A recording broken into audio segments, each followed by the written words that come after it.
Hey guys, what's up? It's Mason and Paul. We're back playing Darksiders again.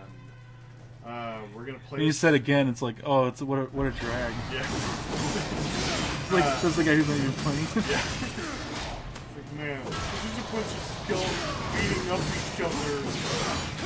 Yeah, it's like I mean, don't get me wrong. If we were to actually like sit down like naturally and play it, Yeah. you'd be like, oh man, this is a deeper storyline. But we just kind of. No, we're fucking around too much. Yeah, I feel like that's the thing. It's like, whenever, it's like even with like I remember telling you about Doki Doki. Oh yeah. I was like, hey, you should play Doki Doki by yourself and not have like anybody around, because that way you'll get the full experience and like see what a good game and a bad game it is. Did you even like? Because I think I heard something about it, but I didn't know anything necessarily. About what? About the game. You didn't tell me anything. No, I didn't tell you anything because like I didn't want to. I knew a little tiny bit, but not enough to even gauge exactly what kind of a journey playing that game would be. So really, I didn't know anything. Yeah, I didn't want to spoil anything for you because. No, I mean that was good because like that was a genuine reaction from me. I was in like mental recovery from playing the game the first time for like a week. That's not even an exaggeration. My whole world was kind of like weird for a while. In fact, I still like thinking back on it, it's still kind of weird, but that game really got me. Yeah, it's I mean, it says even in the beginning, like, hey, there's some disturbing stuff in here. Right, but nobody takes it seriously when it's under the guise of a visual novel. Yeah, that's the impressive part, though. Yeah. Like, it's able to convey such drama and disturbing imagery without really going, like, it doesn't have to have, like, flashy FMVs or anything like that. Yeah. It gets to the point, even just with the storytelling and the music. Mm-hmm. Which I think the music, for most people, is what got, like, the reaction that, I guess, Dan Salvato was going for. Yeah. Yeah, oh man, he's really good at constructing a story and compelling characters. Honestly, like, there was a part of me that was thinking, like, Doki Doki would work really well as an actual anime. Yeah, but it'd be pretty short. I mean, yeah. Well, I mean, like they could easily stretch it out to be like movie length. Yeah, maybe. I guess. Yeah, probably. It would go a little they would have to quicker. strip away the visual novel aspect of it, but I mean. Oh, the jailer. Well, maybe not necessarily strip away the visual novel aspect, but they would probably have to tone it down. I know one person who'd be definitely into this. More for the king. Well, one of our friends. I mean, like, I'm not knocking down anybody's kink. I'm just saying, it's like, even with something like this, Yeah. you know, definitely the possibilities that they're being What, a into. fat guy with a jail built into his stomach? That's cage. You know, it's funny. Well, I guess you'll see like, if and when I defeat it. Like, you'll see what like the irony is. Yeah. Man, that is a huge boil on his shoulder. Oh yeah, that thing is like It's got like little arms sticking out of it. yeah. This guy Did he do absorb people? what? Does he absorb people? Is that what that is? Or is it just picking No, them no. up? He's, I can't remember how you're supposed to. That's ridiculous. I know you have to attack his boils, but like it won't aim on the one I want. Okay. Oh, that's right. I might as well just do it like this. There we go. It feels a little bit like the shot block thing from Birth by Three. Oh yeah. Actually, I kind of love that. Yeah, let's see if I can. Well, he's trying to dash at me. Right. Oh, there's. Yeah, I remember, like, that actually saved my life a couple of times, shot block. Yeah, there's some. And they're bringing it back. Sora, where was it? Oh, wait, the shock bug? Yeah, I can't remember. It was Birth by Sleep. Right, I know that. I'm saying they brought it back in one of the games. Maybe Dream Drop, I I guess. thought, yeah, it might have been Dream Drop, but I can't remember. I know they're bringing it back for free though. At least I think that. I mean, they said free was gonna be like the best of like every Kingdom Hearts. Basically, they picked all of the aspects of the gameplay that they picked up over the last 12 years, and anything that was rated highly sticks to the gameplay side. Which I mean is a good call on them. Yeah, no, yeah. Like, they've had, like, 10 plus years of responses from fans about what works and what doesn't. So, It's like, hey. honestly, Kingdom Hearts 3 has no excuse to suck. Yeah. I mean, fingers crossed. I mean, I'm hoping the storyline gets a little less convoluted.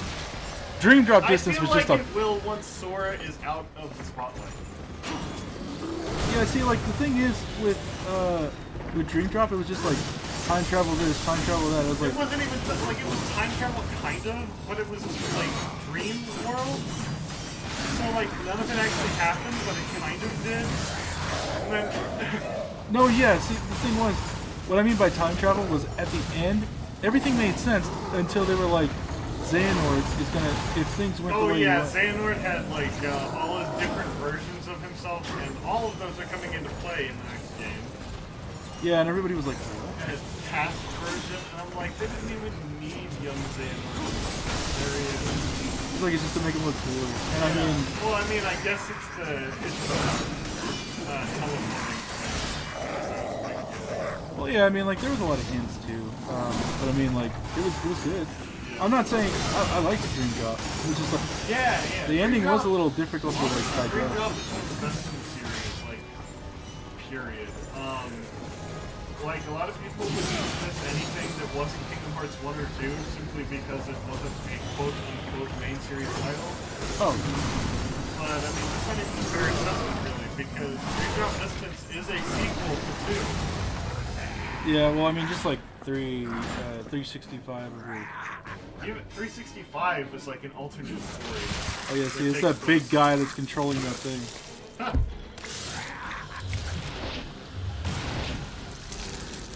Oh, nice. Cool. Big toe.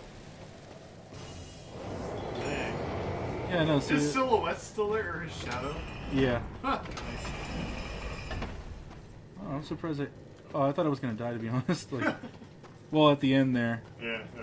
Because I was like, I thought I would get hit, and I think you can like 2 hits and I'm out. It's like one of those ridiculous things. Like, I think even on normal it's kind of like that. No, maybe not. I don't know. It's been a while since I played on normal. I played on normal once, and then I just the rest every other time It's for babies. Well, no, I think you get like more of an experience with it because honestly, normal was kind of easy. Well, with the exception of like certain parts, but it's more of just like a waiting it out kind of thing. Yeah. Like, you'll know what I mean when we get there. It's there's just one where it's like a lot of waiting. Okay. And I mean it's pretty obvious too. But I mean like, oh, I gotta light these fires. Oh wait, I can't use that reference. Nobody gets Doors references. Oh, okay. I thought you were talking about a anime opening. No, baby, you can light my fire. That's a Doors reference. You know that '60s psychedelic rock band. No, I've never heard of it. I've told you about them, I think. Maybe I just don't remember at least. I don't know. Let me think. Oh, well, you wouldn't know this, like, because like it's a documentary about Doors, so like you would have to know the Doors in order to know that was a thing. But Val Kilmer played Jim Morrison, the lead singer of it, and that biopic about him, basically. Val Kilmer was also Batman, and he was also in Top Secret, one of the best comedies of all time. Yeah.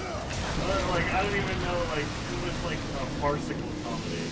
No, yeah, I get that. Yeah. Have I shown you Top Secret? Yeah, we watched it together. It's one of my favorite Actually, movies. I think your brother wanted to show me that. I don't know if it was Top Secret. I think that was on me. I like Top Secret. Yeah, my brother liked a lot of things, and I know he wanted to show everyone like certain things, but I don't think that was it. Top Secret was something that I was a huge fan of. And one of my favorite scenes, and one of the ones that I figured you guys would respond the most to, was the one where they had to disguise themselves as a cow, and the guy who was double-crossing everyone was the back end of the cow. Yeah. They, what was it? They find a baby calf, and the baby calf assumes that the cow is real and starts sucking at what it thinks is a nipple. Yeah. It's not. It's the guy's fun zone. Yeah. And, you know, that reminds me of that East Ventura thing, where I think he's in a rhino or is it an elephant? Like it's like a robotic body, and he's in it, and then like in order for him to get out of it, he has to like pop out of its ass. Yeah, I can't remember. I've never seen any of the Ace Ventura movies, but I know I've only seen one. That kind of makes me want to see it.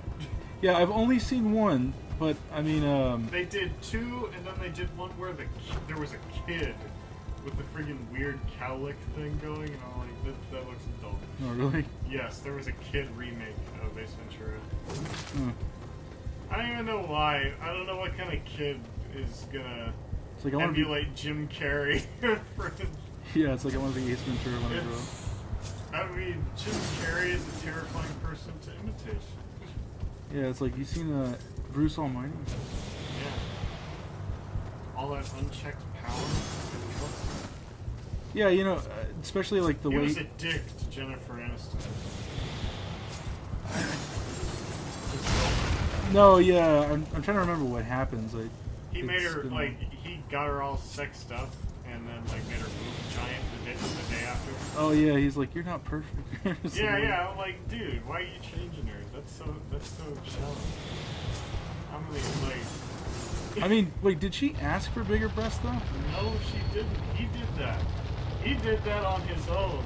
You remember he was having trouble getting the word breakfast out in the morning, and he kept saying, he said, this is the best breakfast ever, or whatever. Oh, yeah, and he couldn't take himself... Yeah, he that's couldn't, right. He couldn't get himself out of the funk, and I'm like, oh my gosh, he's so stupid. Yeah. I Um... think I'm gonna change That, this. obviously, that whole movie is pretty sacrilegious. Yeah, I mean, like, it's not the worst thing in the world. Even my parents were able to laugh at it, but they were just like, this is dumb. who was playing, it was, Steve Carell was the other anchor. Oh, yeah, and he became, Evan Almighty. Yes, Evan Almighty, which was okay. It's like the PG version of Bruce Almighty. Yeah, that's true. I don't even think sex is mentioned in that movie. Yeah, well, yeah. He wasn't, and also, Evan Almighty is about him basically becoming Noah, not, taking on almighty power. Yeah, it was an interesting one, and I was like, oh, okay, it's kind of funny. Yeah, it's kind of funny. I can see why it was not popular. Steve Carell was in a lot of great things. Speaking of, we were going over an Office kick recently, and actually, we did, right before we started recording, there's this app called HQ, and it has trivia, like every other night or so. And I got a notification on my phone that said they're doing the Office trivia night. And lucky for me, everyone that lives in this house has seen The Office. Some of us several times over. So, which is impressive. So I utilized my resources, and we went through, and we were able to get to the last question. So close to winning. The last question stumped everyone, and I just I can't get over. Obviously, they have to make the last question the one that everyone is least likely to get correct. Otherwise, a bunch of people would win, and the grand prize would be divided over everyone. So the grand prize would not be huge if everyone knew the answer to the last question. So they picked one that was kind of a trick question. It was, what was it? It was, when was Jim and Pam's first on-screen kiss? Yes. And what did we think it was? The booze cruise? Yeah, it was. We thought it was the booze. Well, I didn't think it was the booze cruise. I didn't know. What did you think it was? Because there was a third option besides the winner. I thought it was when they were at the camp, but I mean, not the camp. It was. Well, I remember. Either way, it wasn't the answer. They were actually in the office the one time I remember it, but the actual answer was in season 2 when they weren't even going out, and it was because Pam Pam got drunk at Chili's and kissed him. Yeah, Chili's. And yeah, they have a thing with Chili's, which I don't blame them. Chili's is amazing. Just saying. But yeah, it was, and that question stumped us. And I was so frustrated. We did, it was great because everything was easy, and then that question popped up. Yeah, and the thing is about The Office, it's a good show, but the first 2 seasons are a little rough. Yeah. I remember, I had seen it once before, and then I was like, you should really watch it. And then we started trudging through the first 2 seasons. Yeah, and I was like, oh, you'll know exactly who my favorite character is, towards the end. And, when we started watching, I was like, it's just that awkward humor is really funny. Yeah, yeah. And, it does take some getting used to, though. Before this, I'd never seen a show like The Office, so it's very unique to see a show that revels in awkwardness. Yeah, it's a different type of... Very different type of humor. I think it's slightly derived from the British version, but as far as the humor style is concerned, but not really. I actually watched a little bit of the British Office, or at least some scene comparison stuff, and their delivery is so different. It is bizarre. Yeah, I mean, I wouldn't say that it's outright bad or anything like that. I only seen snippets of it, but yeah, it is a little different to get into. It's British humor is very dry. No, and I think they would agree on this actually. It's British humor isn't about over the top delivery. I'll just say that. I think the one exception is Mr. Bean. Oh, yeah, definitely Mr. Bean. Aside from that, British humor tends to be delivered in a very subdued way, I guess, is one way of putting it. I mean, when we were watching... Whereas American delivery loves to accentuate humor... with exaggeration. and drawing the most attention to it. British humor is not the same. British humor is very quick quips and things that they don't necessarily feel the need to dwell on for very long. Which is why they don't have a lot of studio audience sitcoms. That makes sense, yeah. Honestly, America's one of the few countries that does their shows like that. And it's very archaic. Yeah, see, one of the prime examples of it is we were watching that episode of, what's it called, with the Daleks and all that stuff. I can't. The Daleks? Oh, Doctor Who? Yeah. I couldn't remember it for whatever reason. Okay. No, it's just slipped my mind. Alright. But we were watching it, and I remember all the goofy sounds that they were making. Yeah, they. And I don't know if this will continue with the 13th Doctor, but they did tend to use a lot of weird stock sounds. Yeah. And it's something that I didn't even notice till Paul brought it up, because it really was the furthest thing from my mind. But, I mean, I knew it when I saw it, the first time, but I never paid any attention to it. Yeah, see, even just the noises that they make, it's very cringeworthy, but it's funny. It makes it funny. Yeah. And it's very strange because, it's supposed to be, for the most part, a drama. Mm-hmm. That, it's oh yeah, take it pretty seriously because this is a serious event. Yeah.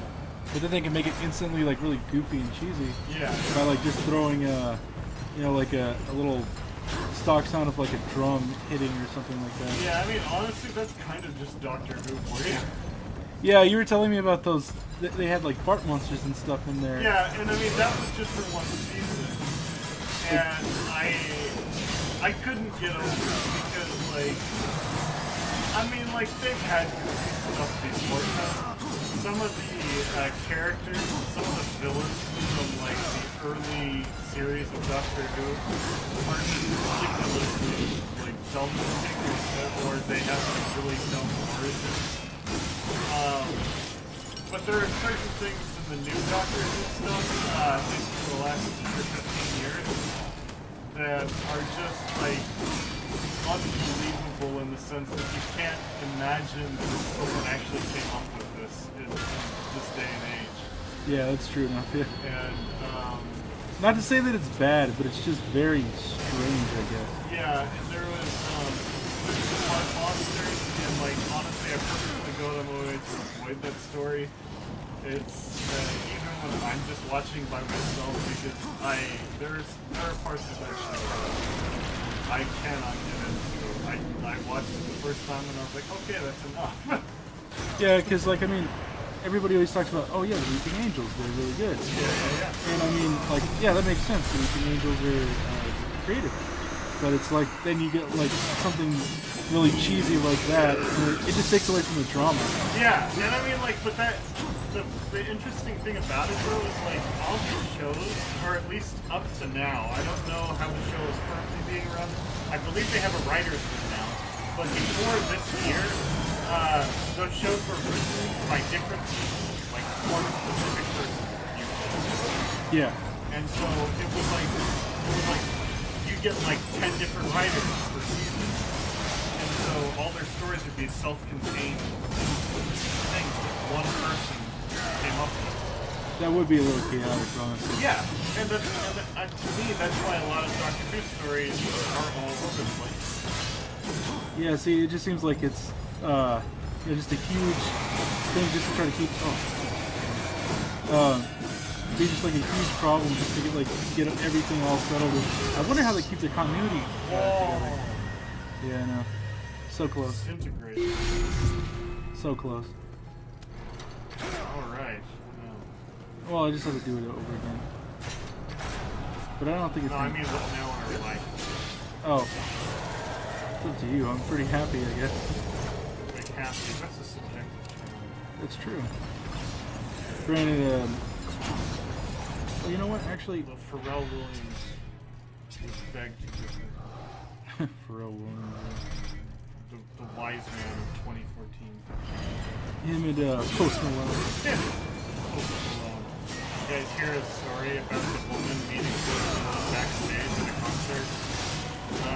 When she finally got to meet him, she went to hug him, and then she threw up. Apparently, that's a true story. It is a true story. She wanted to meet him too. She was all jazzed about it. And then, like, when she actually met him, apparently the stench from him was so bad that, like, she threw up. Yeah, apparently, like, he reeked of, like, he had bad breath and reeked of marijuana. Like, yeah, I guess so. That kind of makes me laugh. Yeah, see, I mean, I guess, to be fair to him, I don't know if he does much stuff on stage. So, I mean, like, he might be working up a sweat, too. But, I mean, at the same time, it's like, yeah, you know, it could, like, have a little body spray on you, I guess. Right. Granted, that's not a requirement. It's not, yeah, like, to me, like, honestly, I'm going to keep some of that stuff on me just to keep myself from smelling terrible, especially throughout, like, a work day. But there's no way to keep track of, oh my gosh, that's irritating. Yeah, well, I mean... Oh, you're on your last leg. Yeah, There well, I we go. was now.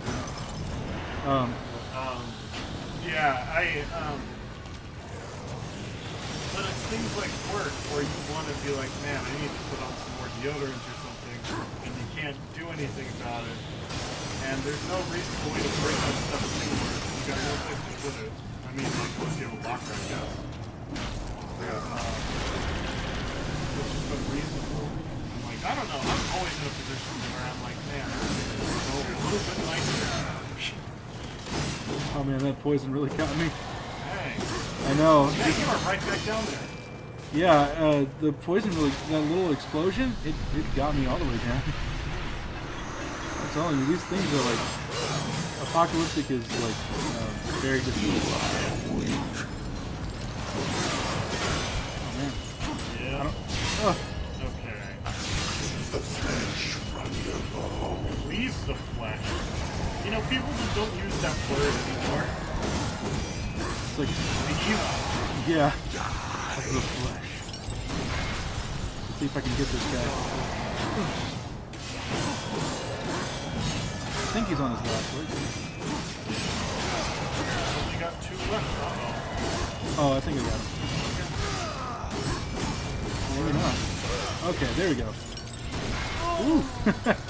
Didn't want to die a third time. I'm dying. Yeah, I think wait, I only died Good. twice, right? In this, I don't know. I depends on wasn't. how far back I'm thinking. Because I know I've seen that screen more than a couple of times. Yeah. Plus, I mean, I got to be honest. I'm a little rusty, but Yeah. you know, for the most part, it's not too bad. It has been like 2 years, I think, since I played this. Dang. Yeah, apparently this game is from like almost 10 years ago, actually. Yeah, but with that Darksiders,